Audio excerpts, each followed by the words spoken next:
everyone. Welcome to another deep dive with us. Today we're going to be looking at something a little different. Yeah, definitely a bit of a different topic. And that is the impact of war on the environment. Yeah, exactly. War and the environment. And to do that, we're looking at an article from GreenWaySquad, and it's called Why You Should Be Concerned About War and the Environment Should Too. Catchy title. Yeah. Definitely gets you thinking. Yeah, and the author is Madhavibala Mohanakrishnan. Okay.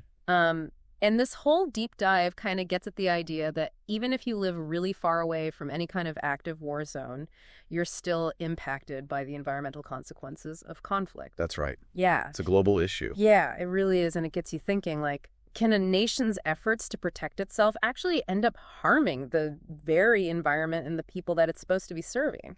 It's an interesting question. And, we tend to focus on the obvious human cost of war. Mm-hmm. But the environmental impact is often overlooked, but it's significant and it can last for generations. Yes. Yeah, for sure. And to start unpacking this connection, I think it's interesting to look at military readiness. Yeah, that's a good place to start. Yeah, even when there's not active fighting going on, just the fact that countries maintain these large military forces has an environmental cost. And Mohanakrishnan points out a pretty crazy fact. What's that? That the U.S. military is the single largest consumer of petroleum in the world. Wow, that's a lot of fuel. It is. And when you think about the implications of that level of fuel consumption for greenhouse gas emissions, it's pretty mind-blowing. Absolutely. Militaries are actually major contributors to climate change. Their carbon footprint often exceeds that of entire countries. That's a crazy thought. It is, in fact. The DoD, their report from 2021 showed that their emissions were basically equivalent to Sweden's total output for the entire country. That's wild. Yeah, and when you think about all the things that need to be powered, Yeah.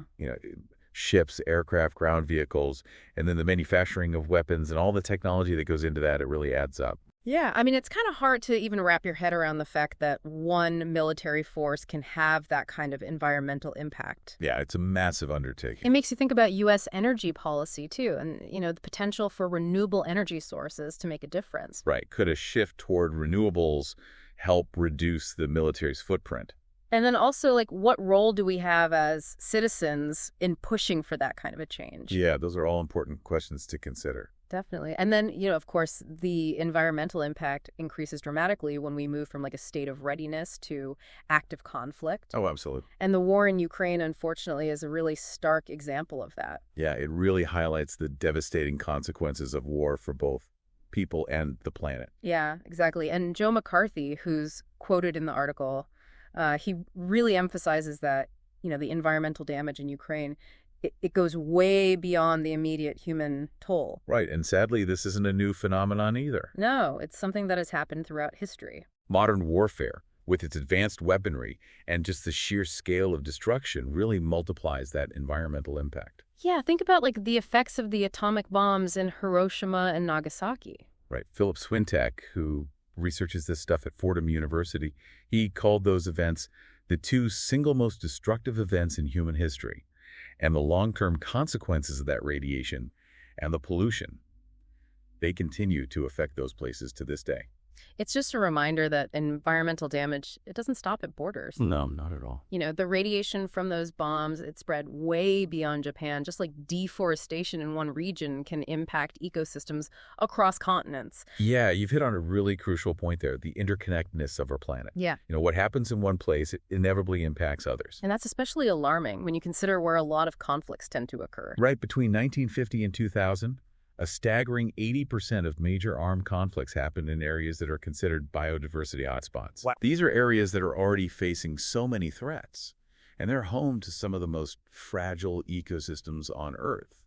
So not only is war devastating the environment in general, but it's disproportionately affecting these areas that are already struggling. Exactly. It's a double blow. Yeah, for sure. So we've talked about things like bombs and radiation, but what are some of the other ways that conflict directly harms the environment?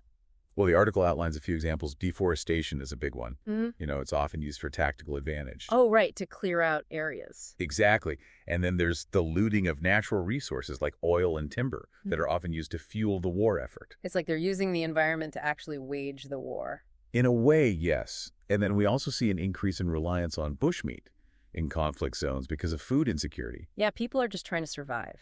Exactly. And that puts even more pressure on already vulnerable ecosystems. It's like a vicious cycle. It really is. Yeah. Each of these actions, it triggers a cascade of effects. Deforestation leads to habitat loss and biodiversity decline. Ecosystems are disrupted, and it throws the whole web of life off balance. So we're seeing the environmental consequences of conflict playing out on this global scale, but what about efforts to make warfare itself less environmentally destructive? Is that even possible? That's the million-dollar question, and there's a lot to unpack there. What are your initial thoughts on that? Well, I was actually surprised to learn about the Department of Defense's STED program, Oh, yes, STED. which is focused on making military technology more sustainable. It seems like they're at least trying to address the issue. They are. It's a step in the right direction.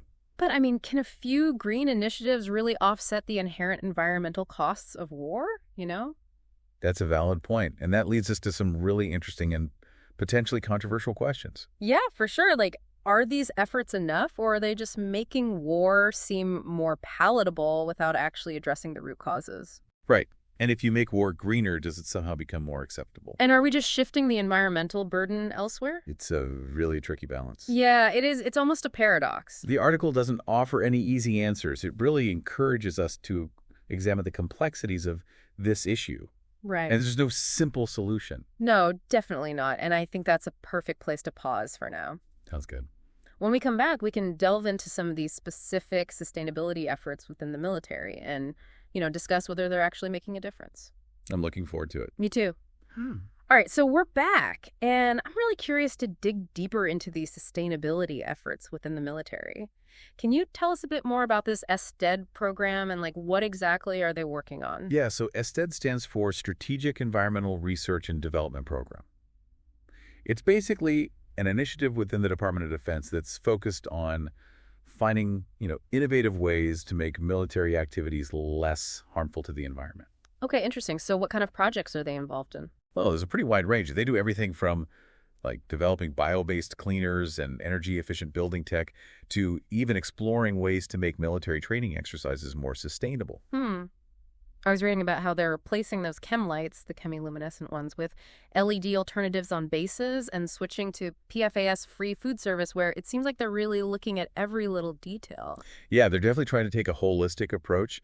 And, when you think about the sheer size of the military, even those small changes can add up. Right, small changes, big impact. Exactly. But Yeah. of course, the big question is, are those efforts enough to balance out the huge environmental cost of war itself? Yeah, it's like, are we putting a Band-Aid on a broken leg, so to speak? Well, that's a good analogy. Are there any specific technologies or initiatives within STED that stand out to you as being particularly promising or innovative? One area that I find particularly interesting is their research into biofuels for military vehicles. Imagine powering tanks and fighter jets with fuel made from algae or some other renewable source. Wow, that would be a game changer. It would drastically reduce the military's reliance on fossil fuels. Yeah, but I imagine there are huge technical challenges involved with that. Absolutely, and that's where STED comes in. They're funding a lot of research and development to try and overcome those hurdles and make those technologies viable, for actual military use. Right, so kind of bridging the gap between the lab and the real world. Exactly. Another area that they're looking into is using renewable energy sources to power military bases.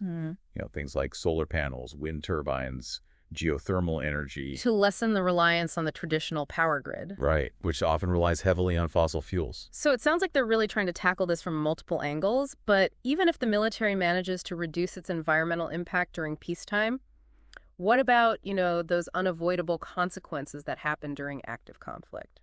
Yeah, that's the heart of the issue, isn't it? Can we really talk about sustainable warfare when war itself is inherently destructive? It feels like a bit of a contradiction. It is, and it's sparked a lot of debate, Yeah. By trying to make war more sustainable, are we, in a way, just prolonging the possibility of conflict? It's possible. Because we're making it appear less harmful, maybe easing our own consciences without actually addressing the root causes of those conflicts and the real effects that they have on the planet? Those are some really tough questions to grapple with. They are, and the article doesn't pretend to have all the answers. It really just encourages us to think critically about these issues because there's no easy solution.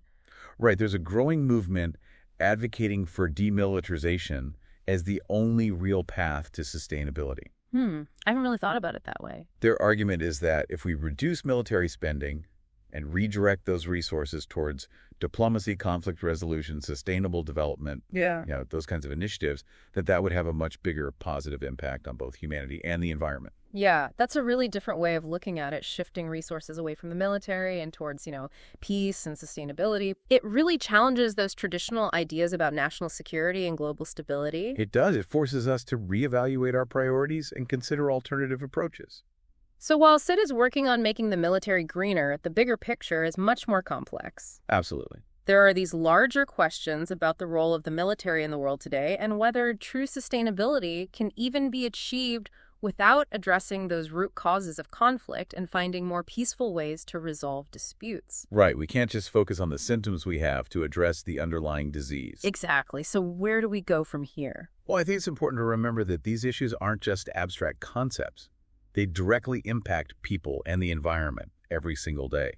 And the article highlights how even small individual choices can make a difference. Okay, so it's not just about governments and large institutions, it's about personal responsibility too. Exactly. It's about recognizing that interconnectedness that we talked about earlier and taking responsibility for our own actions.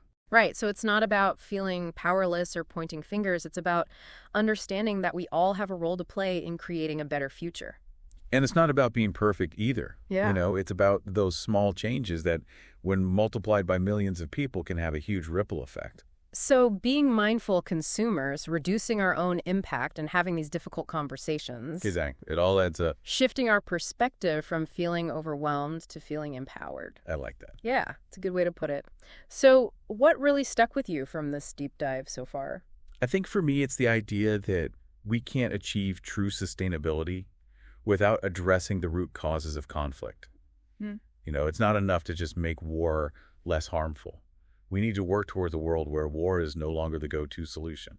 And Mohanakrishnan and GreenWaySquad, they really emphasize that they're not pushing any particular political agenda or taking sides in any specific conflict. Right. Their goal is to educate people about sustainability and recycling. And make it accessible to everyone. Exactly. And I think that's a really valuable approach because it allows us to have a more open and honest conversation without getting bogged down in partisan politics. I agree. Because at the end of the day, the environmental impact of war, it affects us all. It's a shared challenge. Regardless of where we stand politically, and it's going to require collective action to address it. Absolutely. And that brings us back to that final question that the article poses, What's that? What responsibility do we each have to address this interconnectedness between war and the environment?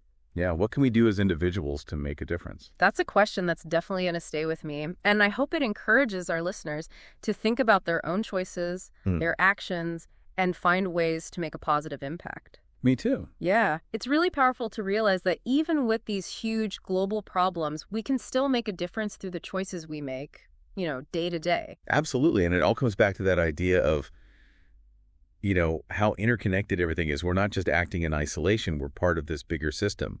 And our actions, even the small ones, they have consequences. Yeah, the article makes that point, but it doesn't leave us feeling hopeless. It actually reminds us that we have the power to choose a different path. Exactly. We're not stuck. Yeah, like we can support organizations working on peace building and conflict resolution. We can advocate for policies that, prioritize things like diplomacy and sustainable development. Yeah, those bigger picture things. But then also on a personal level, we can be more mindful about what we buy, how we travel, even just how we talk about these issues. Yeah. And engaging conversations. It's like shifting from feeling overwhelmed to feeling empowered. I like that. Me too. It's a Yeah. good way to think about it. So. So what was the most impactful takeaway for you from this deep dive?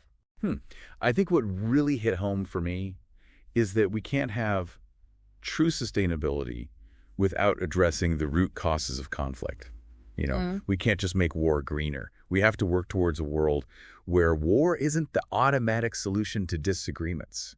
Yeah, and Mohanakrishnan and GreenWaySquad, they make it clear that they're not trying to push any specific political viewpoint or, take sides in any conflict. Right, let's stay neutral. Yeah, they're really focused on promoting sustainability and recycling education in a way that's accessible to everyone. And unbiased. Exactly, and I think that's so important, especially with such a complex and sensitive topic, Yeah, it lets us have those open and honest conversations without getting lost in all the political noise. Because at the end of the day, this impacts all of us. Everyone. No matter what our political beliefs are, The environmental impact of war is a shared challenge, and it's going to take all of us working together to find solutions. Well said, and I think that brings us back to that final question from the article that really makes you think. Yeah, what responsibility do we have as individuals, to address this connection between war and the environment? What can we do to make a difference? That's a question that's going to stick with me for a while, and I hope it encourages our listeners to think about their own choices, their own actions, and find ways to make a positive impact, contribute to a future where peace and sustainability are more than just ideas. They're actually reality. That's a great goal to strive for. It is. Thanks for joining us for this deep dive. We hope it's giving you some new perspectives and a renewed sense of hope that together we can create a better world for all of us.